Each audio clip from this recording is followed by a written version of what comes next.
আজকে আপনাদের এই আয়োজন একটা মহৎ আয়োজন, কারণ আমরা দেখি যে সমাজে পিতামাতা হোক বা তার স্বজন হোক, কারো বিয়োগ হলে এখন একেবারে যতটুকু সামাজিক কর্তব্য পালন না করলেই নয়, ততটুকুই করে, দায় সারা কাজ করে।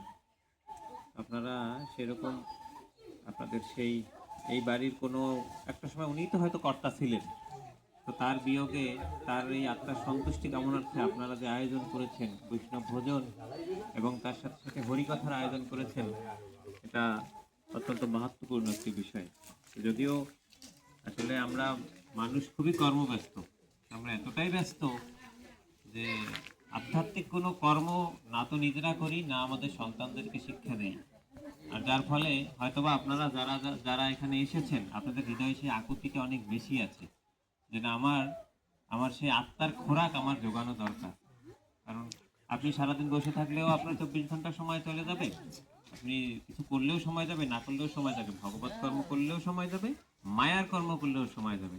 আপনার অত্যন্ত বুদ্ধিমান বা বুদ্ধিমতী যে সেই নিষ্ঠার সাথে এই করার ওদের মধ্যে আপনারা হরিকথা শ্রবণ করতে এসেছেন এবং তারপরে আপনারা প্রসাদ পাবেন। আমরা চেষ্টা করবো, যেহেতু এখন দুপুর, সবার পেটে ক্ষুধা, অনেক বেশি আলোচনা না করতে। আর আপনারা যদি চান সেক্ষেত্রে আমি চেষ্টা করতে পারি। আমরা প্রথমে মঙ্গলাচরণটা করি, তারপরে আমরা হরিকথা সাধনের চেষ্টা করব। ওম অজ্ঞানতিমিরান্ধস্য জ্ঞানাঞ্জনশলাকয়া চক্ষুরুন্মিলিतं येन তস্मै শ্রীগুরুবে নমঃ। নমঃ স্থাপিतं येन ভূতলে স্বয়ং রূপকদামহং দদাতি স্বপদান্তিকम्। বন্দেऽহং শ্রীগুরুশ্রীযুতপদকমलं শ্রীগুরুन् বৈষ্ণবাংশ্চ শ্রীরূপং সাগ্রজাतं সগণ রঘুনাথান্বিतं तं সজীবं সাদ্বৈतं সাবধূतं পরিজনসহিतं কৃষ্ণ চৈতন্য দেবং রাধাকৃষ্ণপাদান সগণ ললিতা শ্রী বিশাখান্বিতাং চ। নমঃ বিষ্ণুপাদায় কৃষ্ণপৃষ্ঠায় ভূতলে শ্রীমতে জগন্নাথ সরস্বতী দেবী গৌরবাণী প্রচারিণে নির্বিশেষ শূন্যবাদে পশ্চাদুদেশতারিণে। নমো কৃষ্ণ প্রেমপদাতে কৃষ্ণায় কৃষ্ণ চৈতন্য নামে গৌরে গৌরতীশে নমো নমঃ। প্রেমানন্দ প্রদায়িনে কলৌ কলমোচনাশয় জাহ্নবাপতায়ে নমঃ। পঞ্চতত্মাত্মকং কৃষ্ণ ভক্তরূপস্বরূপকং ভক্তাবতারং ভক্তখং নমামি ভক্তশক্তিকং। কৃষ্ণকরুণা সিন্ধু দীনবন্ধু জগৎপতে গোপীশ গোপিকাকান্ত রাধাকান্ত নমস্তুতে। কৃষ্ণ গৌরাঙ্গী রাধে বৃন্দাবনেশ্বরী বিশ্বভানুসুতে দেবী প্রণমামি হরিপ্রিয়ে। কল্পতরুবচ কৃপাসিন্ধু ভয়বচ পতিতানাং পাবনেভ্যো বৈষ্ণবেভ্যো নমো নমঃ। ওম নমো ভগবতে বাসুদেবায়। ওম নমো ভগবতে বাসুদেবায়। ওম নমো ভগবতে বাসুদেবায়। ওম নমো চৈতন্য প্রভু নিত্যানন্দ শ্রী অদ্বৈত গদাধর শ্রীবাসাদি গৌর ভক্তবৃন্দ। হরে কৃষ্ণ কৃষ্ণ কৃষ্ণ হরে হরে, হরে রাম রাম রাম হরে হরে। হরে কৃষ্ণ। আমাদের আলোচনা এখন তো 2:15 বাজে, কয়টা পর্যন্ত চলবে? টাইমটা জানা থাকলে সুবিধা হয়, কারণ কিছু টপিক আছে যেই টপিক নিয়ে আলোচনা করলে হয়তো অনেক সময় লাগবে। আচ্ছা, মানে তাহলে ভালো হয়, আপনাদের সবার মতামত হলে একটু সুবিধা হয়।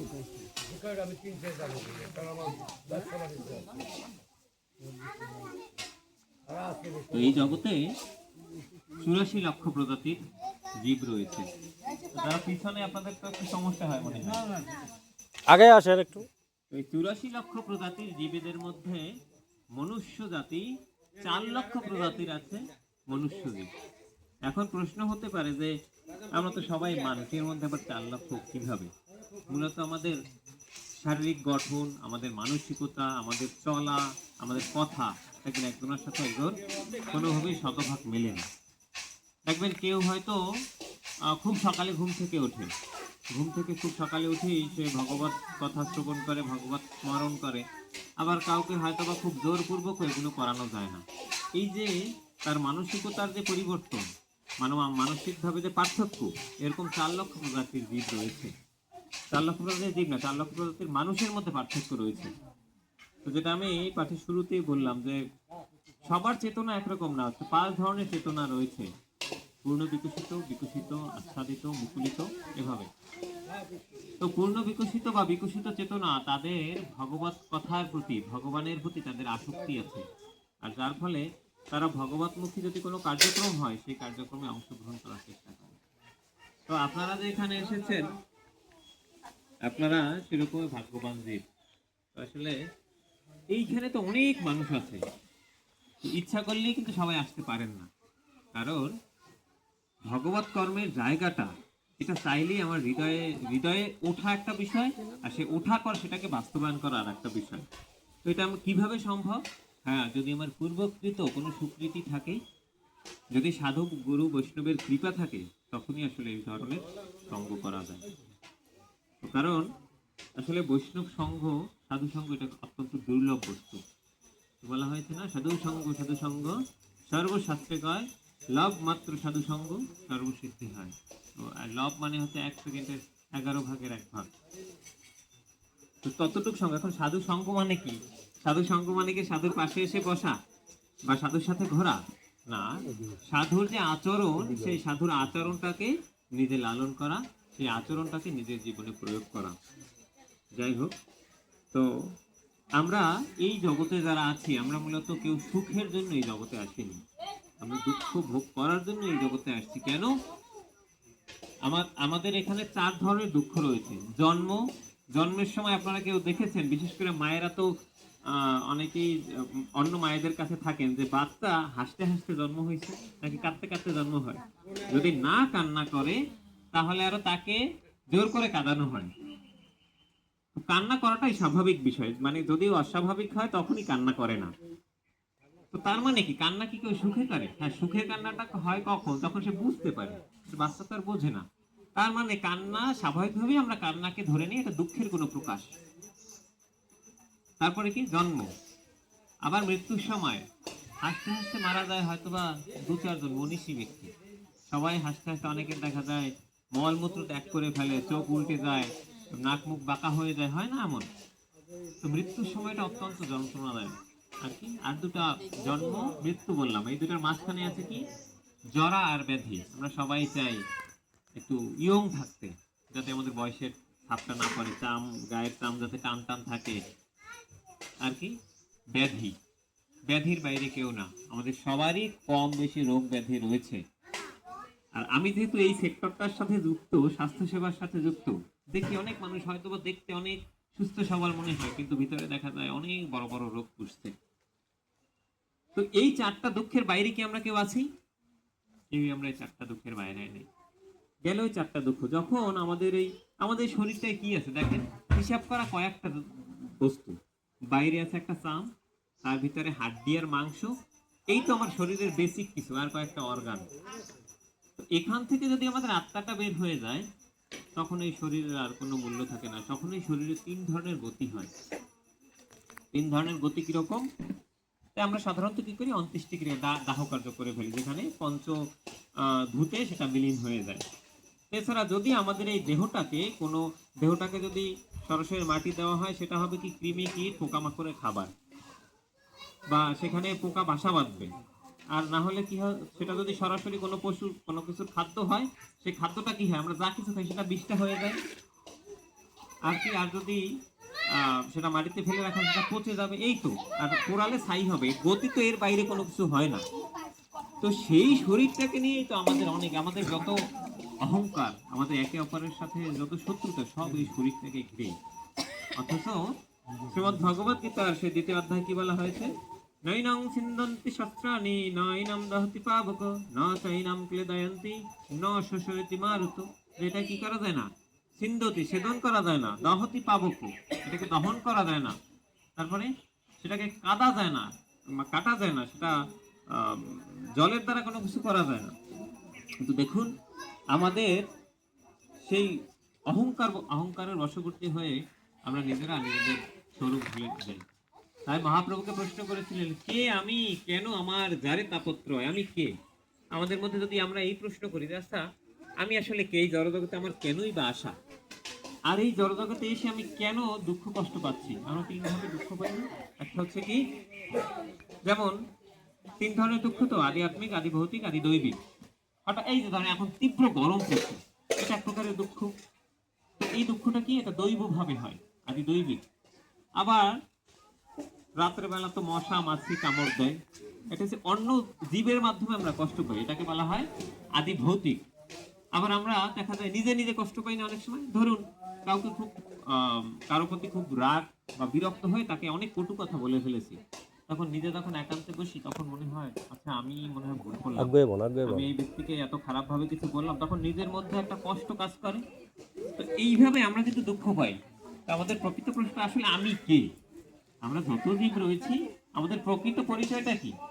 আমরা হচ্ছি ভগবানের নিত্য অংশ, ভগবানের নিত্য দাস। কিন্তু আমরা কি, আমরা সেটাই ভুলে যাই। কৃষ্ণ ভুলে যাই জীব অনাদি বহির্মুখ, অতএব মায়াপারে দেয় সংসার দুঃখ। আমরা কি করি, কৃষ্ণকে ভুলে গিয়ে তারপরে আমরা এই জগৎ সংসার সাজাচ্ছি। বলা হয়েছে সংসার ধর্ম বড় ধর্ম। আমরা সবাই সে কথা বিশ্বাস করি তো, নাকি করেন না? কেউ আছেন কেউ করি। কিন্তু সংসারটা কখন বড় ধর্ম হবে? সেখানে যখন কৃষ্ণ কেন্দ্রে থাকবে। যদি কৃষ্ণ কেন্দ্রে না থাকে তাহলে ওই সংসার তখন সংসার মেদি হয়ে যাবে। কারণ যখন এই মালাটা, আপনার এই মালাটা যখন আমরা গাঁথবো, মালা সুতাটা কি দেখা যায়? সুতাটা তো দেখা যায় না। কিন্তু সুতা ছাড়া কি মালা হয়? সুতা ছাড়া মালা হয় না। এখন সুতার অস্তিত্ব ছাড়া যদি আমরা মালা চিন্তা করি, এটা কি সম্ভব? সম্ভব না। এখন আমরা কি করি, আমরা মালার বাইরের অংশটাই দেখি, কিন্তু সুতাটাকে মূল্যায়ন করি না। ঠিক একইভাবে আমরা বলি সংসার ধর্ম বড় ধর্ম, কিন্তু এই সংসারের যিনি মূল বস্তু হবেন, যিনি মূল কেন্দ্র হবেন, সেই কৃষ্ণকে আমরা ভুলে যাই। আমরা নিজেরা হয়তো অনেক উপাদেয় আহার্য গ্রহণ করি, নিজেরা অনেক দামি দামি জায়গায়, দামি দামি বিছানায় আমরা ঘুমাই, দামি পোশাক করি, অথচ দেখা যায় যে সেই ভগবানের যে সিংহাসনের জন্য জায়গা হয় না। কয়েক মাস আগে একটা ফ্ল্যাটে গেলাম, বিশাল, প্রায় 2,500 থেকে 3,000 স্কোয়ার ফিটের একটা ফ্ল্যাট হবে, তো কম না, তো অনেক বড়। সেখানে গিয়ে আমরা নবসংকীর্তন নিয়ে গেছি, ভগবানের কোনো আসন নেই। চিন্তা করতে পারেন, যে এত বড় বরিশাল শহরের মতো জায়গায় যার এত বড় বাসা আছে, তার মান্থলি ইনকাম অনেক বড় ইনকাম, অথচ ভগবান তার ঘরে জায়গা পায় নাই। এখন তার জায়গা ভগবান, জানি না, ভগবান তার জায়গা অবশ্যই রাখবেন, কারণ ভগবান তো দায়, ভগবান দায় করছে না আমাদের তৈরি করে, ভগবানের দায় আছে।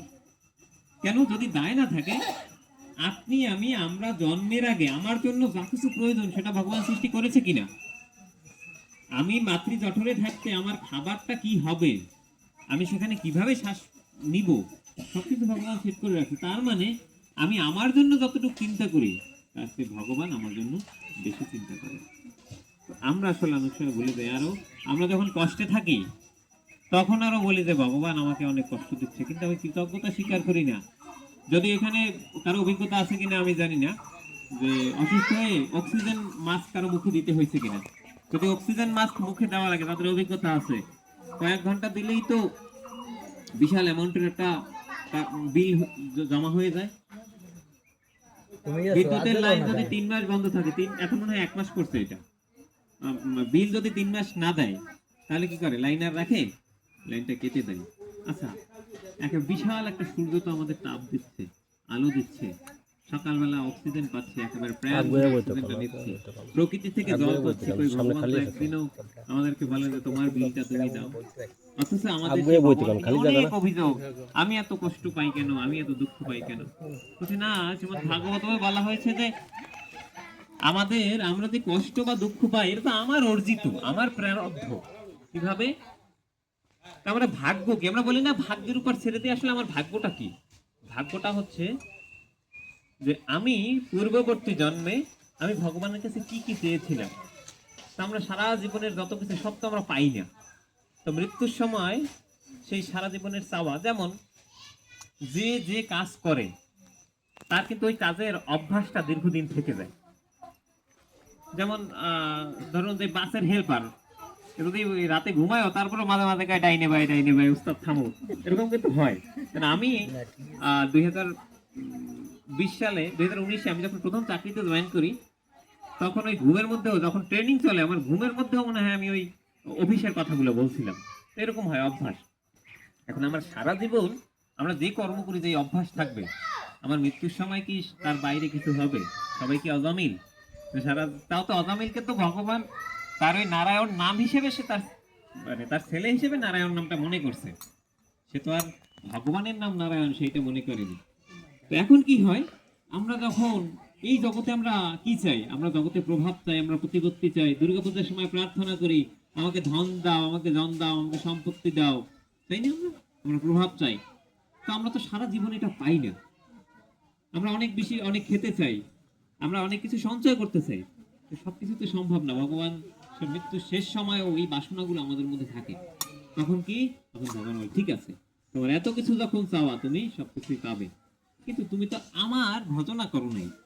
তাহলে তারও তো কিছু তো তোমার যেহেতু তুমি যখন মায়ের গর্ভে 7ম মাসে ছিল তখন আমি তোমাকে দর্শন দান করেছি, আর তখন তুমি আমাকে বলেছো হে ভগবান আমাকে কৃপা করে এখান থেকে উদ্ধার করুন। বাচ্চাদের আলট্রাসোনোগ্রাফির রিপোর্ট আপনারা দেখছেন না, মাথা কোথায় থাকে? উপরে না নিচে?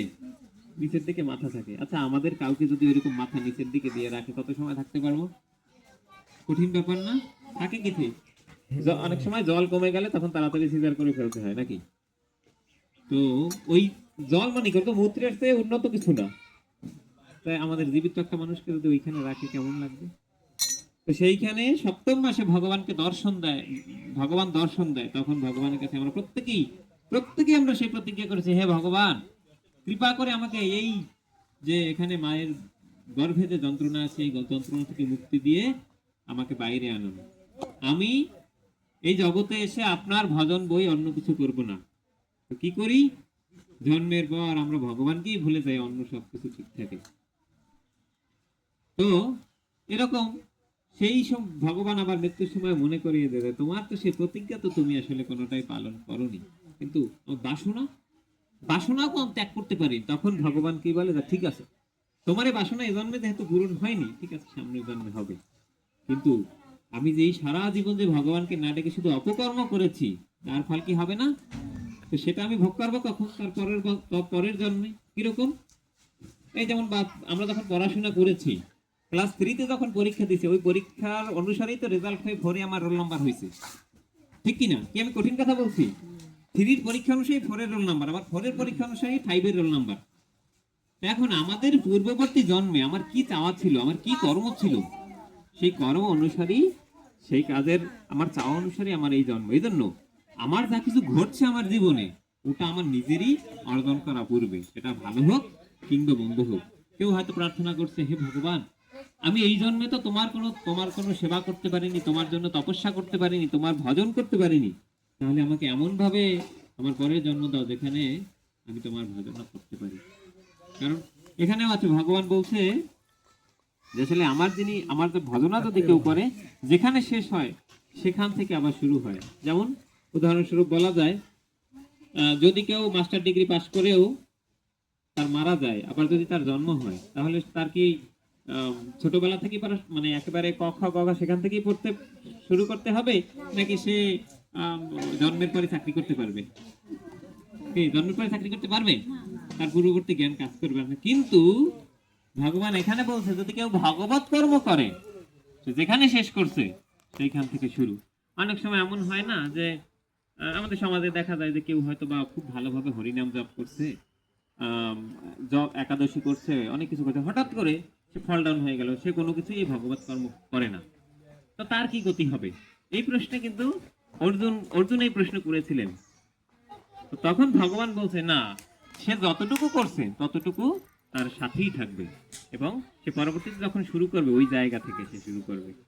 ঠিক আছে? তো ভগবান কতটা কৃপালু।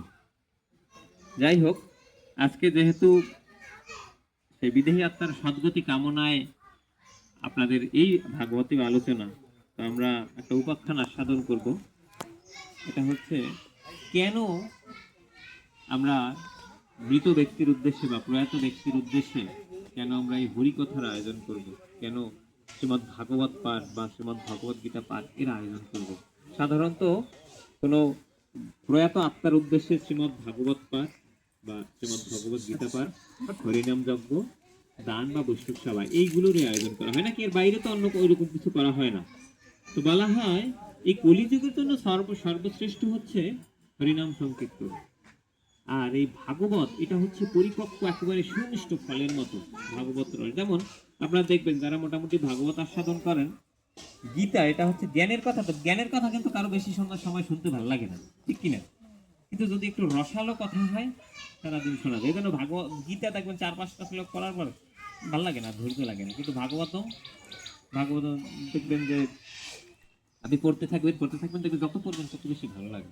যাই হোক, শ্রীমদ্ ভাগবতম পদ্মপুরাণে শ্রীমদ্ ভাগবতমের যে মহিমা, কেন আজকের এই মহিমা সম্পর্কে আমরা আস্বাদন করার চেষ্টা করব। কারণ এই হরিকথা শ্রবণের মাধ্যমে ধুন্ধুকারী নামক একজন, যিনি সারা জীবন প্রচন্ড পরিমাণে পাপ কর্ম করেছিলেন, শুধুমাত্র সপ্তদিবস ব্যাপী এই ভাগবত কথা শ্রবণের মাধ্যমে তিনি বিষ্ণুলোকে উন্নীত হয়েছিলেন। কত জায়গা আছে সামনে, একটু আগে বলে জায়গাটা একটু কমে না? একবার আমি অনেক বেশি বিস্তারিত যাব না, কারণ এই আলোচনা অন্তত 3 ঘন্টা করা যায়, কিন্তু আমি যেহেতু সবার পেটে ক্ষুধা পেটে ভাগবত কথা ভালো লাগে না, ঠিক কি না? তো অনেকের মনে মনে এখনই শুরু করে সাধু শুরু তো করতে, কখন শেষ করবে, তাড়াতাড়ি খেয়ে বাড়ি যেতে হবে। কিন্তু আপনারা অনেক কষ্ট করে আপনারা অপেক্ষা করছেন, বরিশাল আপনারা অপেক্ষায় ছিলেন যে বরিশাল থেকে হয়তো কেউ আসবে। এখন যদি আমি যদি ফাঁকি দিয়ে যাই তাহলে তো সমস্যা না। যাই হোক, প্রাচীনকালে তুঙ্গভদ্রা নদীর তীরে একজন ব্রাহ্মণ বাস করতেন। তো সেই ব্রাহ্মণ ছিলেন অত্যন্ত পণ্ডিত ব্যক্তি, অত্যন্ত সৎ ব্যক্তি। কিন্তু তার একটা দুঃখ ছিল, সে অনেক ভালো মানুষ হওয়া সত্ত্বেও সে তার ব্রাহ্মণের 6 কর্মকে পঠন পাঠন যজন যাজন দান আর পরিগ্রহ, মানে নিজে তিনি শাস্ত্র অধ্যয়ন করতেন, তিনি অন্যকে শাস্ত্র শিক্ষা দিতেন, তিনি নিজে ভগবত বিগ্রহ অর্চন করতেন। অন্যের বাড়ি যেমন আমরা পূজা করলে ব্রাহ্মণকে আনি আর কি, তিনি দান গ্রহণ করতেন, আবার অন্যকে দান করতেন। তিনি সবকিছু খুব সুন্দরভাবে করতেন। কিন্তু তার একটা দুঃখ ছিল, তার গৃহে কোনো সন্তান ছিল না। তার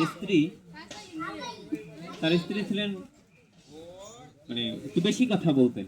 তিনি অন্যের দোষকীর্তন করতে বেশি পছন্দ করতেন, অন্যের নিন্দাকে, ছোট বিষয়টাকে তিনি বড় করে করতেন। কিন্তু তার একটা গুণ ছিল, তিনি তার ঘরের কাজে খুব নিপুণ ছিলেন। কিন্তু সমস্যাটা কি, তাদের কোনো সন্তান ছিল না। তো দেখেন, যদি এই গৃহস্থ ধর্ম কেন পালন করা হয়, গৃহস্থ ধর্মের উদ্দেশ্য কি? পুত্রার্থে ক্রিয়তে ভার্যা, পুত্র বা সন্তান লাভের জন্য ক্রিয়তে ভার্যা, মানে ভার্যা মানে কি, স্ত্রী গ্রহণ করা হয়। তো এখন এটা বাংলা একটা প্রবাদ আছে না, পিঠা খায় মিটার লোভে। এখন পিঠায় যদি মিটাই না হয় তাহলে কেউ পিঠা খেয়ে লাভ আছে? সংসার ধর্ম করার বড় উদ্দেশ্য কি? সন্তান নাকি অন্য কিছু? কথা বলেন না আমাদের মায়েরা। সন্তান তো মায়েদের সবচেয়ে বড় তৃপ্তি কখন আসে? যখন সে মা ডাকটা শুনতে পায়, নাকি? আমি জানি না, যখন কোনো মা যখন প্রথম গর্ভবতী হন, এর চাইতে আনন্দের সংবাদ মনে হয় পৃথিবীতে অন্য কিছু থাকে না। তো সব বেদনা অত্যন্ত কষ্টের, কিন্তু তারপরে যখন তার সন্তানটা ভূমিষ্ঠ হয় তখন মনে হয় পৃথিবীর সবচেয়ে সুখী ব্যক্তি তিনি, ওই মা। তখন বাবা ডাকটা শোনে, তখন মনে হয় এর চেয়ে আর কিছু ভালো লাগার মতো বস্তু হয়তো পৃথিবীতে নেই। তো এক তো তিনি নিজে, তার গৃহে কোনো সন্তান নেই, তো গ্রামের লোকজনও তাকে দেখলে একটু দূরে দূরে থাকতেন। কেন? এ তো বন্ধা, এর তো কোনো সন্তান নেই, এ তো এক দুঃখ। তার বাড়িতে যদি কোনো গাভী আনতেন, তিনি গাভী হয়তো দেখে আনতেন, ভালো বংশের গাভী, কিন্তু যখন তার সেই গোয়ালে সেই গাভী তিনি রাখতেন, গাভী পুষতেন, তখন দেখতেন যে সেই গাভী আর সন্তান প্রসব করে না। তিনি যদি কোনো বৃক্ষরোপণ করতেন, সেই বৃক্ষে আর ফল ধরতো না। তো তখন তিনি স্বপ্নে তার যে পূর্বপুরুষ তারা অভিসম্পাত করতেছিলেন যে তুমি আমাদের তুমি আমাদের কুলের কলঙ্ক। কেননা জোপার দেন একটু।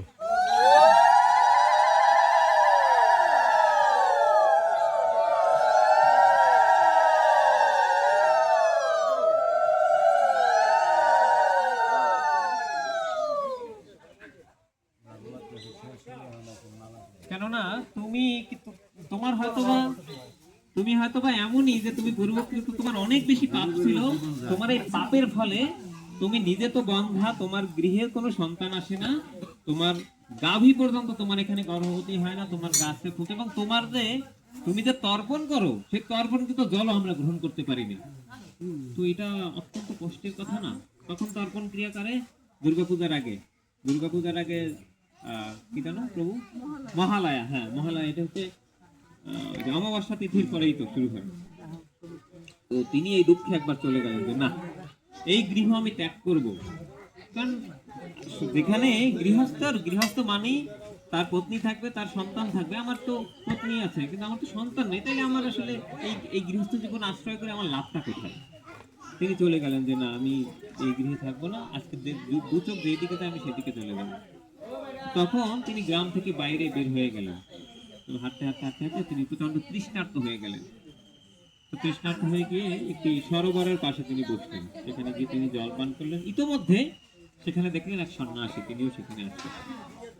একজন সন্ন্যাসীকে দেখা মাত্র তিনি তাকে সাষ্টাঙ্গে প্রণাম করলেন। প্রণাম করেই তার সাথে তার কুশল বিনিময় করলেন। তো এদিকে তিনি তো ব্রাহ্মণ, দুইজনই তো উচ্চ স্তরের।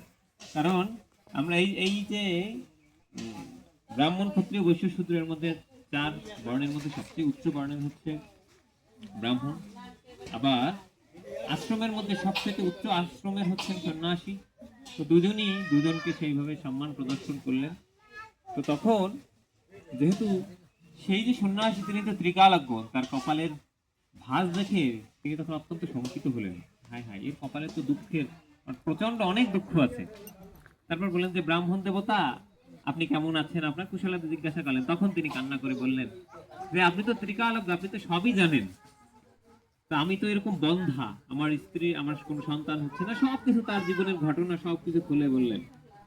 তখন তিনি বললেন যে আপনার জন্য আগামী 7 জন্মে আপনার জন্য আসলে ভালো কিছু নাই। তো আপনার জন্য ভালো কিছু নাই যদি আপনি অনেক বেশি কিছু আশা করেন, বরং তো আপনি যদি সন্ন্যাস আশ্রম গ্রহণ করেন তাহলে আপনার কষ্টের কিছু, কারণ সন্ন্যাসীর তো আসলে ওরকম কষ্টের কিছু নাই, কারণ সন্ন্যাসীর কোনো আশা নাই। আমাদের জীবনে কষ্ট কেন পাই? আমরা আশা করি। যদি আমরা কোনো কিছু আশা না করি তাহলে কিন্তু কষ্টের কিছু থাকে না। ধরুন কেউ বিদেশ থেকে আসবে, যদি আশা করি যে বিদেশ থেকে আসবে, আমার জন্য দামি একটা মোবাইল ফোন নিয়ে আসবে, একটা আইফোন নিয়ে আসবে, শাড়ি গহনা হাবি দেবে, অনেক কিছু নিয়ে আসবে, আর আসার পর যদি দেখি উনি শূন্য হাতে আসে, তখন অনেক কষ্ট লাগে না? আর যদি আমার কোনো কিছু আশা না থাকে, আসবে ব্যাস শেষ। তা আসার পর যদি দেখা যায় আমি কিছু পেয়েছি, তখন কি হয়? আনন্দটা বেশি হওয়ার কথা। ঠিক সেইভাবে যে আমাদের জীবনে যত আশা থাকবে তত বেশি কষ্ট থাকবে। তো সন্ন্যাসীর তো কোনো আশা নাই, তার আশা একটাই, যে ভগবত কর্ম করে দেওয়া। যাই হোক, তো তিনি বললেন যে আগামী 7 জন্মে আপনি যদি এভাবে আশা করতে থাকেন, আপনার জন্মে দুঃখ ছাড়া আর কিছু নেই, সুতরাং আপনি সন্ন্যাস আশ্রম গ্রহণ করুন। তখন সে ব্রাহ্মণ বলছে, ব্রাহ্মণ কি কম পণ্ডিত? ব্রাহ্মণ তখন বলছেন না, যে আমি ভার্গা গ্রহণ করেছি তো আমার সন্তান লাভ করব, এবং সেই সন্তান আমার বৃদ্ধ বয়সে আমার ভরণ পোষণ দেবে, আমাকে লালন পালন করবে, এবং আমার নাতি নাতনি হবে।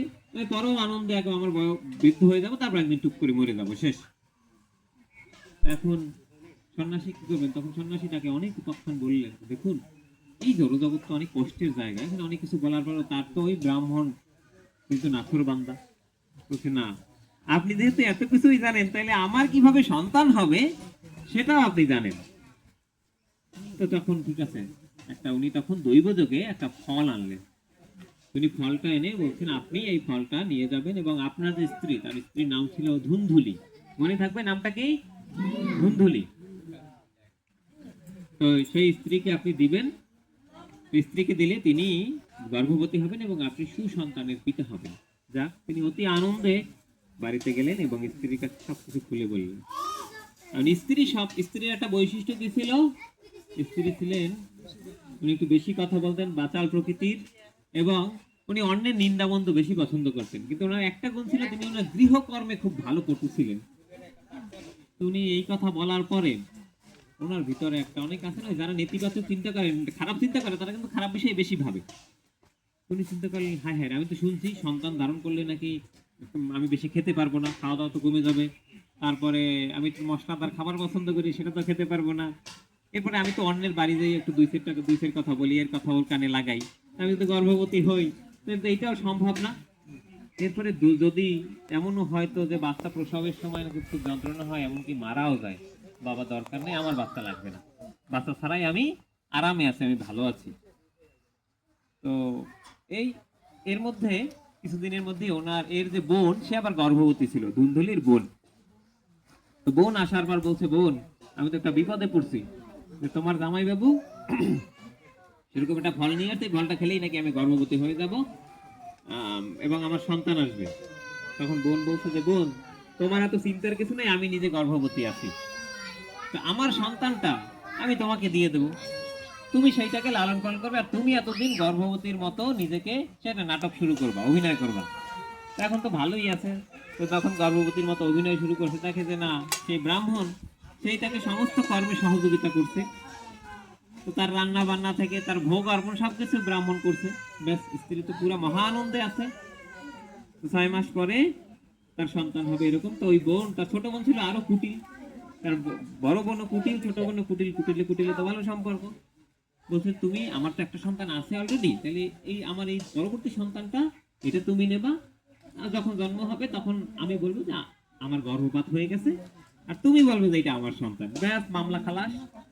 তার এর বিনিময়ে তোমাদের তো অনেক ধন সম্পদ আছে, তো এখান থেকে একটা ধন সম্পদ একটু আমাকে দিয়ে দেবে। মানে কি, সন্তান বিক্রি করে ফেলছে নাকি, এইটাই তো হয়। তো ঠিক আছে, সবকিছু প্ল্যান মাফিক। এখন এর স্ত্রীর মনে একটা সন্দেহ, আচ্ছা সন্ন্যাসীর কাছ থেকে যে ফলটা আনলো, ফলটা কি আসলে কার্যকরী? ওদিকে আবার মানে বিশ্বাস আর অবিশ্বাসের মাঝামাঝি একটা অবস্থায় আছে। তাহলে কি করা যায়? যদি খাই, আবার যদি আমি গর্ভবতী হয়ে যাই, বিপদ, আর ফেলে দিলেও তো সমস্যা। তো ওই বাসায়, ওই বাড়িতে যেই একটা বন্ধা গাভী ছিল, ওই বন্ধা গাভীকে খাইয়ে খাইয়ে দিল। তো এদিকে নিজের বোন তো গর্ভবতী, তার সন্তান আস্তে আস্তে আস্তে আস্তে বড় হচ্ছে, এদিকে গাভীটাও গর্ভবতী হয়ে গেল। তো কিছুদিনের মধ্যেই, এর মধ্যে আরো ঘটনা আছে, সংক্ষেপ করছি। কিছুদিনের মধ্যেই সেই বাচ্চা একজন প্রসব হলো। বাচ্চা প্রসব হওয়ার পরেই ব্রাহ্মণ তো মহা আনন্দে, তিনি বাচ্চা প্রসব হলো, বড় করে বৈষ্ণব সেবার আয়োজন করলেন। তিনি দান ধ্যান যজ্ঞ যা যা করা দরকার তিনি সবকিছু করলেন, এবং মহা আড়ম্বর করে তার নামকরণ করলেন। নাম রাখলেন কি? স্ত্রীর নাম ধুন্ধুলি, আর তার সন্তানের নাম রাখলেন কি জানা আছে কারো? ধুন্ধুকারী। সন্তানের নাম রাখলেন ধুন্ধুকারী, ধুন্ধুলি এবং ধুন্ধুকারী। কিছুদিন পরেই সেই তার গোয়াল ঘরে আর এক সন্তানের জন্ম হলো। কিভাবে সন্তানের জন্ম হলো? সেই যে ফলটা খাইয়ে দিয়েছিল, সেই ফলটা খাইয়ে দিয়েছিল গাভীকে, সেখান থেকে সর্বাঙ্গ সুন্দর, দেখতে অত্যন্ত সুন্দর, গৌরবর্ণ, দেখে তার চোখ আর মানে চোখ জুড়িয়ে যায়, এমন চোখে আর পলক আসে না, এমন এক সুন্দর সন্তানের জন্ম হলো। তো ব্রাহ্মণ তো তখন অবাক, যে হায় হায়, যেখানে আমার একটা সন্তানই হতে হতে এত বছর, ভগবান মনে হয় নিজে আমাকে আশীর্বাদ করছেন যে আমার এখন 2টা সন্তান, এবং এত সুন্দর সন্তান আমি তো আশাও করিনি। তো কিন্তু তার কি হলো, কান 2টা ছিল বড়, এজন্য তার নাম রাখলেন তখন গোকর্ণ। গরুর কর্ণের মতো তার কর্ণ বিধায় তার নাম রাখলেন গোকর্ণ। তো দুজনই আস্তে আস্তে বড় হতে লাগলো। তো মূলত সেই যে গোকর্ণ, গোকর্ণ হচ্ছে কার সন্তান? সে তো সেই দৈব সন্তান। আর এদিকে সে যে ধুন্ধুকারী, সে মূলত কার সন্তান? সে এক ঠকবাজের সন্তান। তো এখন এদিকে সে ব্রাহ্মণের সন্তান হিসেবেই পরিচিত হচ্ছিল, কিন্তু আস্তে আস্তে আস্তে আস্তে তার সেই রূপ প্রকাশিত হচ্ছিল। মেকআপ দিয়ে আর কত সময়, বেশি সময় টেকা যায়? এক সময় তো আসল রূপ বের হয়েই যাবে। তো কিছুদিন পর দেখা গেল যে সে ব্রাহ্মণের সন্তান, কিন্তু সে চলতো, যারা বনে পশু শিকার করে তাদের সাথে তার চলতে ভালো লাগে, সে বেশ্যালয় গমন করতে তার ভালো লাগে, সে মদ পান করে, সে সেটা করে বেশি আনন্দ পায়। অপরদিকে সেই যে গোকর্ণ, গোকর্ণ সবসময় তিনি শ্রীমৎ ভাগবতের মহিমা শ্রবণ করতেন। তিনি বাবার সাথে, সেই ব্রাহ্মণের সন্তান হিসেবে তার অর্জন প্রণালী, তিনি অধ্যয়ন, এগুলো সুন্দরভাবে করতেন। তো যাই হোক, আস্তে আস্তে আস্তে আস্তে এভাবে দুজনে বড় হতে লাগলেন, এবং সেই পিতার যে আদর্শ সেটা ধরে রাখলেন সেই গাভীর গর্ভে হওয়া সন্তান গোকর্ণ। আর পিতার সমস্ত পাওয়া, সমস্ত অর্জনকে, সমস্ত যশকে ধ্বংস করে দিল কে? সেই যাকে সে নিজের সন্তান বলে জানতো। একটা সময় এমন হতো যে পিতার সমস্ত সম্পদ আস্তে আস্তে আস্তে আস্তে নাশ করা শুরু করলো। তখন পিতা যখন বলে, স্বাভাবিকভাবেই আপনাদের কারো সন্তান যদি আমি আশা করি আপনাদের কারো সন্তান এমন নাই, আর এমন হবে না সেটাই প্রার্থনা করি। যদি এমন হয় যে আপনাদের সন্তান, অনেক সময় হয় না যে ভুল করে কোনো কিছু নষ্ট করে ফেলে, তখন খারাপ লাগে না বাবা মার? যে এটা তুই কি করলি। তো তখন বাবা তখন সে ব্রাহ্মণ তার পুত্র সেই ধুন্ধুকারীকে ডাকলেন যে তুমি আমার এরকম সম্পদ নষ্ট করো, আমি ব্রাহ্মণ, তুমি ব্রাহ্মণ সন্তান, তুমি তো ব্রাহ্মণ, অথচ তুমি সেই শূদ্রের যে কর্ম, সেই একেবারে নিচু শ্রেণীর কর্ম সেগুলো তুমি করো, তুমি মদ পান করো, তুমি বেশ্যালয়ে গমন করো, তুমি পশু হত্যা করো, এগুলো তো আমাদের কর্ম নয়। তো বাবা এইসব বলতে গিয়ে বাবাকে সে তেড়ে গেছে মারার জন্য। এটা একজন বাবার সন্তান যদি তার বাবা মাকে মারতে যায় এর চেয়ে কষ্টের কিছু আছে নাকি জগতে। তখন তিনি অত্যন্ত কষ্ট পেলেন, কষ্ট পেয়ে তখন তিনি তার পুত্র গোকর্ণকে ডাকলেন যে গোকর্ণ বাবা এই এই অবস্থা, তোমার যে বড় ভাই বন্দুকের তো বড় ভাই না, সে আমাকে এই এই এই করতেছে। তখন বলছে বাবা আপনার এখন সময় এসেছে এই গৃহ, কারণ এই গৃহ তো দুঃখের জায়গা, আমাদের আশ্রম কয়টা, ব্রহ্মচর্য, তারপরে কি গৃহস্থ, গার্হস্থ, বানপ্রস্থ, সন্ন্যাস। কিন্তু আপনার তো বানপ্রস্থর বয়স শেষ হয়ে এখন সন্ন্যাসের বয়স চলে আসছে, আপনার আসলে এখন এই গৃহে থাকা উচিত না, কারণ এই গৃহে শুধু দুঃখই, সারা জীবন কষ্ট করার পরেও সবসময় সবার তখন প্রশ্ন থাকে আমি কি পাইলাম, আমার জন্য করতে কি হয় না, এটাই কিন্তু হয়। তো বলছে এই গৃহে থেকে আপনি আর সুখ আশা করতে পারেন না। তো যখন তার পুত্র তো অত্যন্ত, তিনি ভগবত শাস্ত্র জ্ঞানে তিনি অত্যন্ত কি বলে তিনি জ্ঞানী, তখন এই কথা বলার পরেও তিনি আর অপেক্ষা করলেন না, ঠিক আছে পুত্র তুমি যা বলেছো আমি সেটাই করবো, এই গৃহে আমি আর থাকবো না। তখন তিনি একেবারে সন্ন্যাস আশ্রম গ্রহণ করে তিনি চলে গেলেন। যাই হোক, এভাবে সময় কাটতে কাটতে কাটতে কাটতে বাবা গেছে, আগে তো বাবা কিছু বলতেন, এখন তো বাবাও নয়, তার মানে কি স্বাধীন, স্বাধীনতা পেয়ে স্বাধীনতার পূর্ণ অপব্যবহার করা শুরু করলেন। মা একদিন জিজ্ঞাসা করতে গেছে, মা জিজ্ঞাসা করতে যাওয়ার সাথে সাথে মাকে পুরো মারবি এমন একটা অবস্থা গেছে। মা তখন অত্যন্ত কষ্ট পেলেন, অত্যন্ত কষ্ট পেয়ে পাশে ছিল কুয়া, কুয়ায় ঝাঁপ দিলেন যে আমার সন্তান, যে সন্তানকে আমি এত কষ্ট করে বড় করলাম, যদিও সে তো ভুয়া সন্তান ছিল, এত কষ্ট করে বড় করার পরেও সেই সন্তান আমাকে মারতে আসে, এই জীবন রাখার চেয়ে আমার মৃত্যু অনেক শ্রেয়। তখন তিনি নিজে আত্মহত্যা দিলেন। তো এখন এদিকে আর থাকলো, তখন তো দুই ভাই আছে। তো গোকর্ণ তার তো আসলে এই জড়ো যে বিষয় আসক্তি তার কিছু ছিল না, সে কি করলো, সে আজকে গৃহ থেকে বের হয়ে গিয়ে সে গৃহ থেকে বের হয়ে বিভিন্ন তীর্থ তীর্থ তিনি ভ্রমণ করতে লাগলেন। ইতোমধ্যে তার মানে কি বাড়ি এখন ফাঁকা, ফাঁকা মাঠে তো বহুত কিছু করা সম্ভব।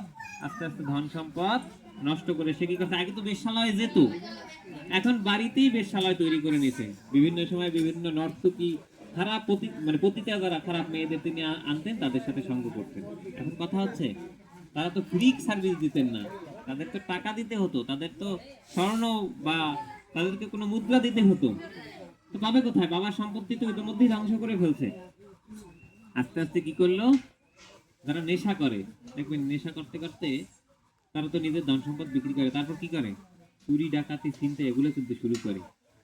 তো সেও এই একই রকম কর্ম তখন শুরু করলো, সে ডাকাতি করা শুরু করলো। এখন সেই যে যারা পতিতা তারা চিন্তা করলো যে এ যেহেতু এই ডাকাতি বা খারাপ কিছু করে, কবে যেন একে রাজার লোকজন এসে ধরে নিয়ে যায়। তো রাজার লোকজন যদি ধরে নিয়ে যায় তখন তো এর আমরা যে এর সাথে আছি সেটাও জানতে পারবে। তো আমরা একটা কাজ করি, একদিন যখন এই অনেক কিছু সম্পদ নিয়ে আসবে তখন রাতে একে মেরে দিয়ে এর সমস্ত কিছু লুটপাট করে নিয়ে আমরা চলে যাই। তো ঠিক যেই চিন্তা সেই কাজ। তো একদিন সেই পাঁচজন পতিতা, পাঁচজন যদি একজনকে ধরে সে কি আর নড়তে পারে।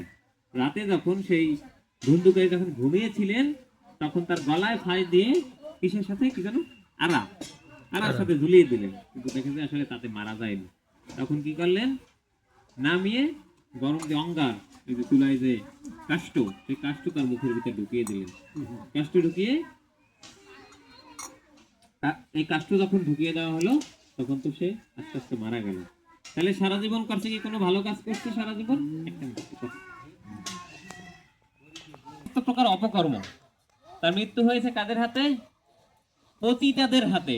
পতিতা ভালো, পতিতাদের হাতে মৃত্যু হয়েছে। কিভাবে মৃত্যু হয়েছে, মানে ভালোভাবে মৃত্যু হয়েছে, হয়েছে তো অপমৃত্যু। সবকিছু মিলিয়ে আমরা মৃত্যুর পরে আমাদের আত্মা তো কি করে, 10 দিন যখন মারা যাওয়ার পরে প্রত্যেকদিন পিণ্ড দেওয়া হয় না, 10 পিণ্ডে প্রথম পিণ্ডে তার মাথার জন্ম হয় এবং নবম পিণ্ডে তার পা, 1 থেকে 9, তারপর 10 পিণ্ডে 10, যেখানে 10 পিণ্ড দেওয়া হয় সেদিন তার পূর্ণ শরীর গঠন হয় এবং তার ক্ষুধা পায়। কিন্তু তার জন্য তো কেউ পিণ্ড দেয়নি, আর সে যে কর্ম করছে এর জন্য তার ওইরকম প্রেত যে দেহ, সেই দেহ তৈরি হয়নি। তার মানে কি, সে এখন ভূত হয়ে বিভিন্ন জায়গায় ঘুরতেছে। তো আস্তে কিছুদিন পর খবর পেলেন, সেই যে গোকর্ণ খবর পেলেন যে আমার ভাই ধুন্ধুকারী এই জগতে আর নাই। তিনি তখন তীর্থে যেহেতু ছিলেন, তার জন্য তিনি যতটুকু যা করার সেটা করলেন। এরকম করতে করতে একটা পর্যায়ে তিনি গ্রামে আসলেন, বাড়িতে চলে আসলেন বিভিন্ন তীর্থ তীর্থ ভ্রমণ করে। তো বাড়িতে আসার পর রাতে যখন ঘুমালেন, তখন দেখে এখানে বিভিন্ন সময় বিভিন্ন পশুর শব্দ, কখনো হাতির শব্দ, কখনো মহিষের শব্দ, কখনো গরুর শব্দ, ঘোড়ার শব্দ, এবং খুব মানে ভয়ানক ভাবে শব্দ হচ্ছে। ব্যাপার কি, কিছু একটা তো খারাপ কিছু আছে। তখন তিনি রাতে এসে বলে, তুমি কে, আমার সামনে আসো। কারণ তিনি তো আহ, অনেক কিছু জানতেন, তিনি তো একজন ভক্ত ছিলেন। তো তিনি বুঝতে পেরেছেন যেখানে খারাপ কিছু হচ্ছে এবং আমার ভাইরও কোনো কিছু হতে পারে, যে ভাই যেহেতু সারা জীবন ভালো কিছু করেনি। তখন তখন তিনি শুনতে পেলেন যে হ্যাঁ, আমি হচ্ছি সেই ধুন্ধুকারী, যে এত বেশি পাপকর্ম করেছি, যার ফলে আমি যে তোমার সামনে প্রকাশিত, আমার কোনো দেহ নয়, আমি সেই ভূত হয়ে এখন সব দিকে ঘুরতেছি। তো তুমি আমার ভাই, তুমি একজন ভগবত ভক্ত, একমাত্র তুমি পারো আমাকে উদ্ধার করতে, আমার জন্য তুমি কিছু করো। বলছে, আমি তো অলরেডি তোমার জন্য শ্রাদ্ধ ট্রাদ্ধ যা যা করার আমি সবই করছি। তো এখন তো আসলে তোমার জন্য আমরা তো শ্রাদ্ধ করি, তো আমাদের শেষ নাকি, তারপর তো আর কিছু করার নাই। আর গয়া গিয়ে পিণ্ড দাও, পিণ্ডদানটাই তো। তখন বলছে, তো আমার তো সবকিছু করা শেষ, তাইলে বলছে না, আসলে হয়তো বা আরো কিছু করার আছে, কারণ তুমি করা শেষ করলেও আমি তো এখনো মুক্ত হতে পারিনি। আর যাই হোক, ভাই তো, ভাইয়ের জন্য তো হৃদয় কাঁদে। তখন তিনি পরের দিন সমস্ত যারা সাধু ব্যক্তি, সমস্ত ওই এলাকার বয়োজ্যেষ্ঠ সাধু, সমস্ত সবাইকে ডাকলেন, ডেকে জিজ্ঞাসা করলেন যে আপনারা তো অত্যন্ত প্রাজ্ঞবান, আপনারা অনেক শাস্ত্রীয় জ্ঞান রাখেন, এরকম আমার ভাইয়ের মুক্তির জন্য আমি তো অনেক কিছু যেটা করণীয় আমি সবকিছু করলাম, কিন্তু সেই মুক্তি তো হলো না, এখন কি উপায় আছে বলেন। তখন এর মধ্যে একজন বয়োজ্যেষ্ঠ তিনি বললেন যে দ্বাদশ মহাজন আছেন। দ্বাদশ মহাজনকে, দ্বাদশ মহাজনের অন্যতম একজন হচ্ছে যম। আমাদের বিচার কার্য কে করেন? যম। আর যমের পিতাকে সূর্যদেব। 14 জন সাক্ষী, আমরা এই পৃথিবীতে যত কিছু কর্ম করি তার মধ্যে 14 জন সাক্ষী। তার একজন হচ্ছে সূর্যদেব, একজন হচ্ছে চন্দ্রদেব, একজন হচ্ছে উষা মানে সকাল, একটা হচ্ছে দিন, সন্ধ্যা, রাত্রি, পৃথিবী। যাই হোক, এত ব্যাখ্যা করে দেই। তো সূর্যদেব আমাদের সমস্ত কিছুর সাক্ষী। বলছে হ্যাঁ, যম একদিকে তিনি যমের পিতা সূর্য। তো এই সূর্যদেব আমাদেরকে একমাত্র সহযোগিতা করতে পারবে। আসলে আমরাও জানি না যে কিভাবে এই ভূত বা এই প্রেতের মুক্তি হবে। যেহেতু তিনি অনেক ভালো একজন ধর্মজ্ঞ ব্যক্তি ছিলেন এবং তার সাধনের জোর ছিল, তিনি সূর্যকে থামিয়ে দিলেন। তো সূর্যদেব, আপনি আমাকে এর সঠিক যে পথ সেটা প্রদর্শন না করে আপনি আর আলো বিকিরণও করতে পারবেন না, আপনার কর্ম স্থির থাকবে। তো সূর্যদেব তখন প্রকটিত হলেন যে একটাই উপায় আছে, সেটা হচ্ছে ভাগবত সপ্তাহ। তোমার যে ভাই সেই ধুন্ধুকারী, তার জন্য যদি ভাগবত সপ্তাহের আয়োজন করো, সেই ভাগবত সপ্তাহই তার মুক্তির একমাত্র পথ হতে পারে। তখন তড়িঘড়ি করে সেই ভাগবত সপ্তাহের আয়োজন করলেন। এরকম আপনারা যেমনি এরকম বসে আছেন, এরকম সমস্ত এলাকার সমস্ত মানুষ এই ভাগবত সপ্তাহে অংশগ্রহণ করলেন। আর সেখানে গোকর্ণ শ্রীমদ্ ভাগবতমের সেই যে সুমিষ্ট রস, সেটি সবাইকে আস্বাদন করানো শুরু করলেন। এখন সমস্যা হলো, মূলত এটা কার জন্য আয়োজনটা ছিল, কার জন্য? ধুন্ধুকারীর জন্য। এখন ধুন্ধুকারী তো, তার তো কোনো দেহ নাই, তার প্রেত দেহও নাই। প্রেতজনী পাওয়া মানে, যখন ওই যে বললাম না, মানুষ মারা যাওয়ার পর বলা হয় না যে যদি কারো বিচার হয় নরকে নিয়ে তাকে পোড়া পড়বে, তাকে কাটবে, কিন্তু ওই দেহটা এমন যে কাল কাটলেও পড়লেও, যেমন মানুষকে যদি কেউ কাটে পড়ে সে মারা যায়, কিন্তু ওই দেহটা মারা যায় না। তো সে ওই দেহটাও পায়নি, সে তাইলে বাতাসের সঙ্গে ঘুরে ফেরে। তাহলে বাতাসের সাথে ঘোরাফেরা একদিকে স্থির থাকতে পারে? সম্ভব না। তখন দেখলেন যে এরকম যে গাছ আছে, এরকমটা বাঁশ পোতা আছে, তো বাঁশের নিচে ছিদ্র আছে, ছিদ্রের মধ্যে তখন ঢুকে গেলেন যাতে বাতাসে এদিক ওদিক না যেতে পারেন। এবং ওখানে থেকে যখন শ্রীমদ্ ভাগবতমের এই মহিমা কীর্তন, ভগবানের চেয়ে লীলা বিলাস, ভগবান তো ভগবানের কথাই সব। এখানে যে অমল পুরাণ, অমল মানে ন মল, যেখানে খারাপ, মল মানে কি খারাপ বস্তু, এখানে খারাপ বলতে কোনো কিছু নেই। তো সেই কথা তিনি অত্যন্ত মনোযোগের সঙ্গে আস্বাদন করতে লাগলেন। তো ভাগবতমে কয়টা স্কন্ধ? 18 12টা স্কন্ধ, 18টা খণ্ডে ভাগবত, 12টা স্কন্ধ। তো প্রতিদিন যখন এই ভাগবত কথা বিশ্রাম হয়, তখনই বিকট একটা শব্দ হয়, বিকট একটা শব্দ হয়, আর নিচ থেকে একটা গীত ফাটা শুরু করে। তো এইভাবে যখন সপ্তম দিবস যখন গেল, তখন 7 নম্বর গীত ফেটে দিব্য একেবারে সে বিষ্ণু মূর্তির মতো একজন আবির্ভূত হলেন। আবির্ভূত হয়ে তখন সেই সমস্ত শ্রোতা যত বৈষ্ণবাদী ছিলেন তাদেরকে প্রণাম করলেন, এবং তাদেরকে প্রণাম করে গোকর্ণকে প্রণাম করলেন। গোকর্ণ তো ছিলেন ছোট ভাই, ছোট ভাই ছিলেন না, গোকর্ণের জন্ম পরে হয়েছে। তখন হে গোকর্ণ, তুমি আমার ভাই না, তুমি এক পরম বৈষ্ণব, এবং আমাকে তুমি মুক্তিদান বিধান করলেন।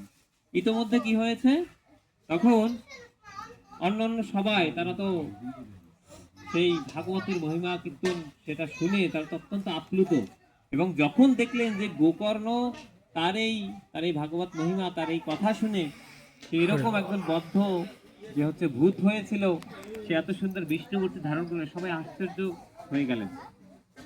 তো সবাই তখন একেবারে আরো বেশি আগ্রহের সঙ্গে, স্বাভাবিক না, এই বিষয়টা তো আশ্চর্য করার মতো একটা বিষয়, সবাই তখন মানে আরো বেশি একেবারে সবাই নড়ে চড়ে বসলেন। ইতিমধ্যে কি হলো, ইতিমধ্যে এই বৈকুণ্ঠ থেকে বিমান চলে আসলো, যে হে ধুন্ধুকারী, আপনি কৃপা করে এই বিমানে উঠুন, কারণ আপনাকে নিয়ে এখন একেবারে বৈকুণ্ঠ ধামে চলে যাব। এখন প্রশ্ন হচ্ছে, এই ভাগবত কথা তো সবাই শ্রবণ করছে নাকি, না একটা শ্রবণ করছে?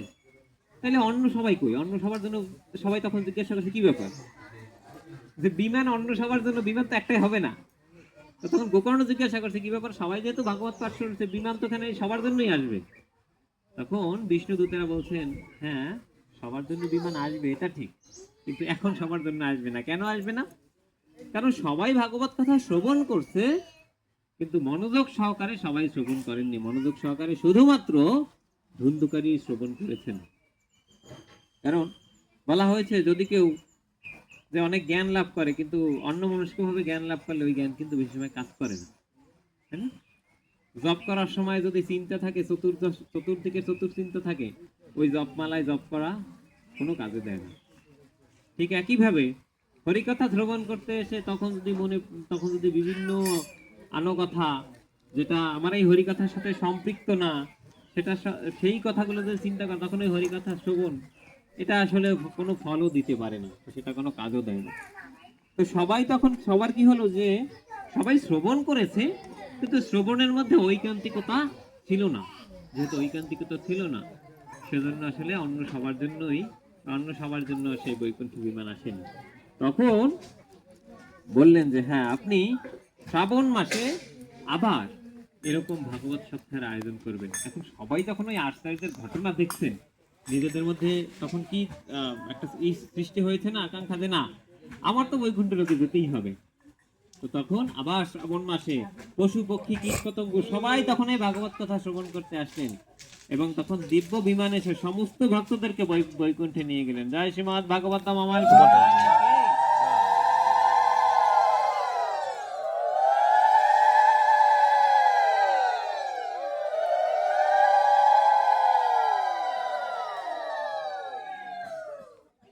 তো দেখুন ভগবান কতটা কৃপালু। ভগবান কৃপালু তার বড় প্রমাণটা আমরা কোথায় পাই? যখন ভগবান বামন অবতারে আসলেন, তখন রাজা বলির শাস্ত্রে একাকিলে একাকমাস কোথাও বলা হয়েছে তার ভগিনী, আর কোথাও বলা হয়েছে তার পত্নী। তো যখন বামনদেরকে দেখলেন, তখন বললেন, আহ এত সুন্দর, আমার যদি একটা সন্তান থাকতো এমন। তখন ভগবান বলছে তথাস্তু।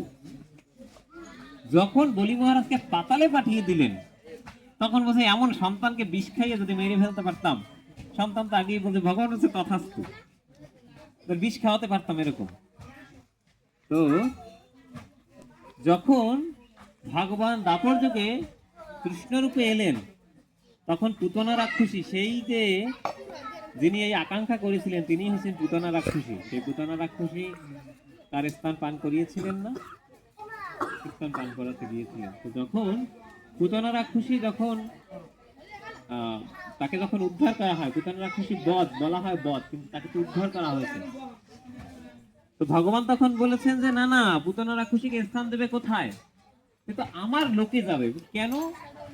বলছে সে তো, তাকে তো আমি মাতৃজ্ঞান করেছি। কিভাবে মাতৃজ্ঞান? কিভাবে সম্ভব? সে তো কালকুট নামক বিষ পান করিয়েছে, তাহলে কিভাবে মাতৃজ্ঞান? বলছে না, সে তো মায়ের মতো, সে তো মায়ের স্নেহ নিয়ে আমাকে তার স্তন দুগ্ধ পান করাতে এসেছে। তো সেজন্য তাকে আমি মায়ের স্থান দিয়েছি। ঠিক আমরা যদি তুলনা করি সেই অজামিলের কথা, অজামিল তো সারা জীবন পাপকর্ম করেছে, ব্রাহ্মণ থাকা সত্ত্বেও সে পাপকর্ম করেছে। মৃত্যুর সময় ভগবান নারায়ণকে স্মরণ করেনি, করেছে তার নিজের সন্তান নারায়ণকে স্মরণ। কিন্তু ভগবান সেটা কি বলেছেন যে না, সেটা আমাকে স্মরণ করেছে। তার মানে কি, ভগবান আমি যদি মানে খারাপ ভাবে যদি কোনো কিছু করি, সেটাকে যদি ভালো কোনো অংশ থাকে, ভগবান সেই ভালো অংশটুকু গ্রহণ করেন। কিন্তু আমরা দুর্ভাগা জাতি, আমরা ভগবানের সেই জায়গাটা, ভগবান যেটা বলেছেন, ভগবান যেন আমাদের জন্য যা দিয়েছেন সেটার যথাযথ মূল্যায়নটা আমরা বুঝি না। তো আমাদের এই কলিহত জীবদের জন্য ভগবান কি দিয়েছেন দেখুন, বলছে কলের দেশে নিধে রাজ নহি এক মহান গুণ। এই কলিযুগ সেটা হচ্ছে একেবারে দোষের নিধি। কলের দেশে নিধি না যেন, নিধি মানে কি? সমুদ্র। তো সমুদ্রে কি জল পরিমাপ করা যায়? পরিমাপ করা যায় না। এত দোষ, এতই দোষ, যেখানে মাপার কোনো সুযোগ নাই। কিন্তু কি বলছে যে না, যদি কেউ এখানে হরির নাম বা হরির গুণকীর্তন করে, তাহলে হচ্ছে মুক্ত সঙ্গ পরাম ব্রজের। যদি কেউ হরির গুণকথা, হরির কীর্তন এটা করে, তাহলে সে সে পরম বোম, পরম ধাম তিনি অর্জন করতে পারেন। তো কলিযুগে তাহলে ভগবান আমাদের কি দিয়ে গেছেন? কলিযুগে আমাদের আমাদের জন্য বেশি কিছু না। যেমন 3টা মাস একটু গুরুত্বপূর্ণ। 3টা মাস কোনটা? বৈশাখ মাস। বৈশাখ মাসে কি করণীয়? বৈশাখ মাসে একটা গুরুত্বপূর্ণ হচ্ছে জলদান করা। যেমন তুলসীতে অনেকেই দেখবেন 2-3 দিনের মধ্যেই তুলসী গাছে হাড়ি বাঁধা শুরু করবেন। এই ছোটবেলা আমাদের মায়েদের দেখতাম। তো এরপরে যখন এই ভগবত ভক্তির জীবনে আসলাম, তখন আমরা শুরু করলাম। ছোটবেলা মনে করছি এটা কুসংস্কার। এখন দেখি যে না, এই জলদান। তারপরে দেখবেন অনেক মানুষ রাস্তায় ওই পাত্রে জল রাখে। আগে তো বুঝতাম না যে না, যে পশু পাখি যেমন কুকুর বিড়াল, ওরা তো সঠিক জায়গায় জল পায় না। পাখি, এখন দেখবেন এই সিজনে, গরমের সিজনে পাখি মারা যায়। তো বলছে যে এই বৈশাখ মাসটা, আর হচ্ছে খুব সকালে স্নান। এমনিও গরমে রাত সারা রাত ঘামিয়ে যায়, তো সকালবেলা সারা রাতে যখন আমাদের শরীরটা ঘামিয়ে যায়, সকালবেলা স্নান করলে কিন্তু ভালো লাগে। যে প্রাতে উঠে স্নান, একটু হরিনাম, আর একটু জল দান, কারণ বৈশাখ মাসে জল দানটা বেশি পুণ্য হয়। আর কি শ্রাবণ মাস, শ্রাবণ মাস হচ্ছে মানুষ ঘরের বাইরে বেশি বের হতে পারে না, এই জন্য শ্রাবণ মাসকে বলা হয় ভজনের মাস। আর কার্তিক মাস হচ্ছে প্রেম ভক্তির মাস। কেন? কারণ ভগবান তিনি মা যশোদার সাথে যে লীলা বিলাস, সেই লীলা বিলাস শেষে কার্তিক মাসেই হয়েছিল। এই 3টা মাস একটু গুরুত্বপূর্ণ। দেখুন আমাদের কিন্তু আসলে ভগবত ভক্তি করা আহামরি কঠিন কোনো কিছুই না।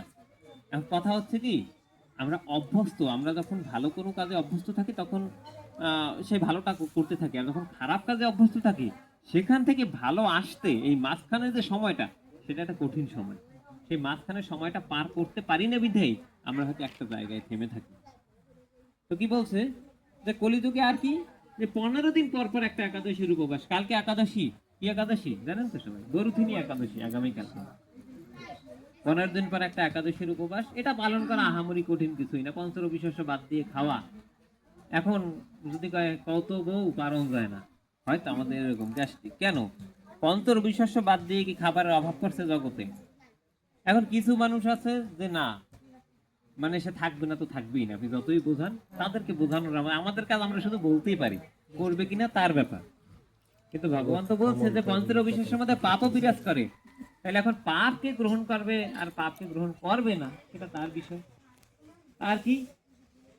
হরিনাম করা। হরিনামের উপর সবচেয়ে বেশি জোর দিয়েছেন, কারণ ভগবানও বলছে হরের নাম, হরের নাম, হরের নাম ওই বকে বলো কলো নাস্তব্য নাস্তব্য নাস্তব্য গতির অন্যথা। আর কি? ভগবান বলছে আমি যোগীদের হৃদয়ে থাকি না। এই শব্দটা বেশি ব্যবহার করে, যেখানে হরিনাম সংকীর্তন চলে সেখানে থাকে। যে বিভিন্ন জায়গাতে কীর্তন হয়, নাম যজ্ঞ, এই শ্লোকটাই বেশি থাকে না চৈতন্য চৈতন্যতে। নাহং তিষ্ঠামি বৈকুণ্ঠে। তো বলা হয়েছে চারি যুগে চারি ধর্ম জীবের কারণ। কলিযুগে ধর্ম হয় কি? নাম সংকীর্তন। সেই নাম কি? হরে কৃষ্ণ কৃষ্ণ কৃষ্ণ হরে হরে, হরে রাম রাম রাম হরে হরে। আমরা এই প্রমাণ শত শত প্রমাণ পাই, যেখানে বলা হয়েছে কৃতে যদ্ধয়ত বিষ্ণু ত্রেতায়ং যদত মখৈ, তারপরে দাপরং পরিচর্যায়ত কলু তদ হরি কীর্তনাথ। সত্যযুগে ছিল ধ্যান, ত্রেতায় যজ্ঞ, দাপরে ভগবানের বিগ্রহ আরাধনা, আর কলিযুগে কি? হরিনাম নাম সংকীর্তন। সংকীর্তন। তো আমরা কি সবাই হরিনাম সংকীর্তন করি? কারা কারা হরিনাম জপ করি? যারা হরিনাম, থাক হাত তোলার দরকার নাই। যারা হরিনাম জপ করেন, হয়তো অনেকে চিন্তা বলেন যে আমি মালায় জপ করি না, আমি হাতে করি বা আমি এমনি করি, তারপরেও আমাদের নির্বন্ধ করিয়া জপ করা উচিত।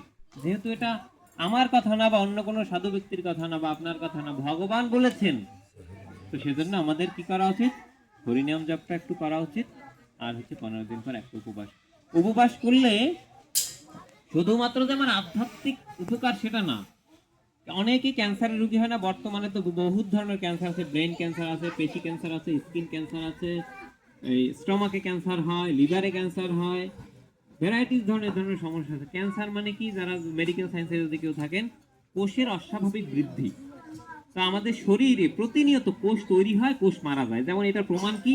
যদি কখনো কেটে যায়, ক্ষত হয়ে যায় না, কিছুদিন পরে ক্ষতটা আবার ভরে যায় না, তার মানে নতুন করে কোষ তৈরি হয়। তাই যদি নতুন করে প্রতিনিয়ত কোষ তৈরি হয়, নিশ্চয়ই পুরান কোষ কিছু ধ্বংস হয়। তো আমাদের শরীরে এই পুরাতন কোষগুলো ধ্বংস সব হতে পারে না, মানে মারা যাওয়া আর ধ্বংস হওয়া দুইটা জিনিস। কিন্তু কোষগুলো মারা যায়, কিন্তু পুরোপুরি ধ্বংস হতে পারে না। যখন 15 দিন পর পর যখন আমাদের পাকস্থলী দীর্ঘ সময়ের জন্য ফাঁকা থাকে, তখন সেই মৃত কোষগুলো ধ্বংস হয়ে যায়।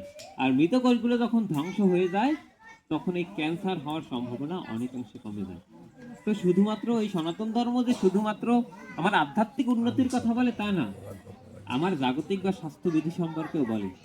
যাই হোক, অলরেডি 3:15 বাজে। আপনাদের সকলের এখন মনে হয় প্রসাদ পাওয়ার, কারণ হরিকথা এটাও আস্বাদন করার বিষয়, কিন্তু পেট পেট যদি ফাঁকা থাকে হরিকথা অত ভালো লাগে না। যাই হোক, তো আপনাদের সকলের চরণে একটাই মিনতি থাকবে, যতটুকু পারেন নিজেরা একটু আধ্যাত্মিক চর্চা করবেন। এবং আমার যেটা একেবারে কঠোর মিনতি, সবার কাছে করজোরে মিনতি, আপনাদের সন্তানদেরকে দেখুন, আমাদের সন্তানদেরকে জিজ্ঞাসা করলে আমাদের ধর্ম কি, সেটাকে বলে হিন্দু ধর্ম, অথচ শাস্ত্রে আমাদেরকে বলে আমরা সনাতন সনাতন ধর্ম। যেটা আগেও ছিল, এখনো আছে, যেটা থাকবে। অথচ আমরা নিজেদের ধর্মের নামটা জানি না। সেই সিন্ধু সভ্যতায় ব্রিটিশদের দেওয়া নাম হিন্দু, যারা সিন্ধু বলতে পারতো না, সেই নামটা কি আমরা ব্যবহার করি। তো এরপরে আমরা জানি না ভগবান কি, ভগবানকে জিজ্ঞাসা করলে আমরা তাকাই থাকি। কেন আমাদের ধর্মে এত ধর্মান্তর কেন ঘুরছে? কারণ আমি তো আমার ধর্মের প্রশ্ন করলে আমি তো সেই প্রশ্নের উত্তর দিতে পারি না। আর আমার কাছে যখন কোনো উত্তর না থাকে, তখন অন্য মানুষ আমাকে দুর্বল ভাবে। তো দুর্বল যখন ভাবে, তখন আমি স্বাভাবিকভাবে বাধ্য হয়ে অন্য ধর্মে চলে যাই। তো কেন আমাদের সনাতন ধর্মে, বিশেষ করে আমাদের যে উঠতি বয়সী যে মেয়েরা, তাদের এই অধঃপতনটা অনেক বেশি। এবং এই জন্য আমি দায়ী করব বাবা মাকে।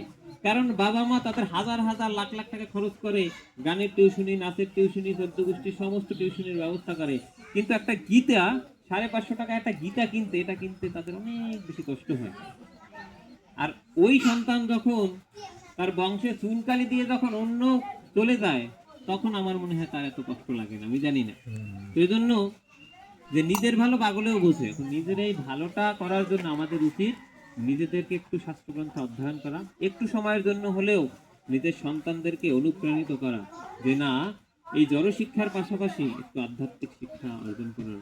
বলা হয়েছে বিদ্যাম সাবিদ্যাম সাইস্তাদ্বেদ উভয়ম সহ অবিদ্যা মৃত্যু চিত্তা বিদ্যা অমৃতমস্তুতে। মানে হচ্ছে, যিনি জড়বিদ্যা এবং আধ্যাত্মিক বিদ্যা উভয় বিদ্যা শিক্ষা লাভ করেন, তিনি জন্ম মৃত্যুর এই বন্ধন থেকে অতি তাড়াতাড়ি তিনি মুক্ত হতে পারেন। তো এই জন্য আপনারা আর যাই করেন নাকি, সন্তানকে একটু পাশাপাশি, বিশেষ করে মায়েদের অনুরোধ করবো, মায়েরা একটু, মায়েদের হৃদয়টা তো নরম, মায়েদেরকে ভালো বুঝাইলে তো ভালো বোঝে, আর কেউ যদি উল্টাপাল্টা বুঝায়, এটাও খুব সহজে তাড়াতাড়ি তারা বুঝতে পারে। আর এই ভগবত কর্মে একটু মায়েরাই বেশি সময় দেয়। আমাদের বাবারা হচ্ছে, কেউ কিছু মনে করবেন না, পুরুষ জাতি হচ্ছে গাধার জাতি। আর যাই হোক না কেন, পুরুষ সারাদিন খাটবে, বেটবে, খাবে দাবে, এরপরও দিন শেষে আমার জন্য করছো কি, এই প্রশ্নই সম্মুখীন হয়। আমি মনে হয় অবাস্তব কিছু বলিনি। তো এই জন্য আর কি, সময় খুব দ্রুত চলে যাচ্ছে। মাতাজিদের সুযোগ সবচাইতে বেশি কেন? বলবো গোপন কথা, বলবো গোপন কথা বলে শেষ করি। যখন প্রভুদের সাথে আপনাদের বিয়ে হয়েছে, ওনারা তখন কয়েকটা প্রতিজ্ঞা করছে, 3খানা প্রতিজ্ঞা করছে, জানেন? বলবো তাহলে তো ফেসে যাবে সব প্রভুরা। প্রতিজ্ঞা, 1 নম্বর প্রতিজ্ঞা হচ্ছে আপনার এই জড়জাগতিক যত কিছু আপনার চাহিদা তিনি পূরণ করতে বাধ্য, পূরণ করতেই হবে। এই প্রতিজ্ঞা করা শেষ। আর কি, তার জীবনে তিনি যত প্রকার পুণ্যকর্ম অর্জন করবেন তার অর্ধেক ভাগ অটো দিতে হবে, ওনার দেওয়া লাগবে না। আর অন্যটা কি, আর শেষের যেটা, আপনি যত মানে মাতাজিরা যত পাপকর্ম করবে তার দায়ভার সব পতির কাছে যাবে। এখন প্রভুদের কাছে প্রশ্ন, আপনারা করবেন কি? না, সেইখানে কোনো সমস্যা নেই। তাহলে এখন প্রভুরা কি করবেন? মাতাজিদেরকে বেশি বেশি আধ্যাত্মিক চর্চা করাতে হবে। আর মাতাজিদের উচিত যে আমার স্বামী যদি ভালো আধ্যাত্মিক কর্ম করে তাহলে তাকে সহযোগিতা করা। আর একটা কি, এখন সুযোগটা একটা পাইছি, সাধু তো এখানে বলে গেছে যে আমার সমস্ত আমি জাগতিক যত কিছু চাহিদা করবো সব আমার স্বামী পূরণ করবে। যদি আপনি আপনার প্রতিকে সেই চাপ যদি এত দেন যে আমার জাগতিক সবকিছু পূরণ করবে, বিশাল বিশাল, এখন আমি সোনার ভরি মনে হয় প্রভু কত, 2,42,000 টাকা সোনার ভরি। এখন ওই 2 মাস পর পর যদি সোনা পান তাহলে ভগবত কর্ম করবে কখন? আলটিমেটলি আপনারই কিন্তু লস। সেজন্য একজন সতী সাবিত্রীর স্ত্রী বলা হয়েছে অর্ধাঙ্গিনী, সহধর্মিনী। তো সহধর্মিনীর উচিত পতির তার ধর্ম, তার ধর্মীয় যে সেবা, সেই সেবা বা তার কর্মে সহযোগিতা করা। আর একজন পুরুষের যদি একজন ভালো সহধর্মিনী থাকে, তার গৃহই স্বর্গের মতো, তখন তার আর কিছু প্রয়োজন হয় না। যাই হোক, আপনাদের এই ক্ষুধার্ত পেট নিয়েও অনেক সময় আপনাদের নষ্ট করলাম। তো আমি জানি না, আসলে আমার তো আসলে এই ভগবত জ্ঞান সেরকম নেই। আপনারা এখানে বেশিরভাগই আমার চেয়ে বয়োজ্যেষ্ঠ, শাস্ত্র জ্ঞানেও আপনারা আমার চেয়ে অনেক জ্ঞানী। আমি চেষ্টা করেছি, যেহেতু আপনারা একটা জায়গা দিয়েছেন 2-1 কথা আস্বাদন করানো, তো আমার এই কথায় যদি কারো হৃদয়ে বিন্দুমাত্র দাগ কেটে যায় বা কেউ যদি কষ্ট পেয়ে থাকেন, নিজ গুণে ক্ষমা করবেন। কারণ আপনারা যদি আমার অপরাধ গ্রহণ করেন তাহলে নরকেও জায়গা হবে না। তো সকলকে আবারও প্রণাম জ্ঞাপন করছি। বাঞ্ছা কল্পতরুভ্যশ্চ কৃপা সিন্ধুভ্যেব পতিতানাং পাবনেভ্যো বৈষ্ণবেভ্যো নমো নমঃ। আমরা তো পঞ্চতত্ত্ব। জয় শ্রীকৃষ্ণ চৈতন্য, জয় শ্রীকৃষ্ণ চৈতন্য প্রভু নিত্যানন্দ, শ্রী অদ্বৈত গদাধর শিবাসাদি গৌর ভক্তবৃন্দ। হরে কৃষ্ণ কৃষ্ণ কৃষ্ণ হরে হরে, হরে রাম রাম রাম হরে হরে। সুকুমার চন্দ্র মারিক, প্রয়াত সুকুমার চন্দ্র মারিক, ওনার আত্মার সদ্গতি কামনায় আমরা 3 বার একটু হরিনাম করি।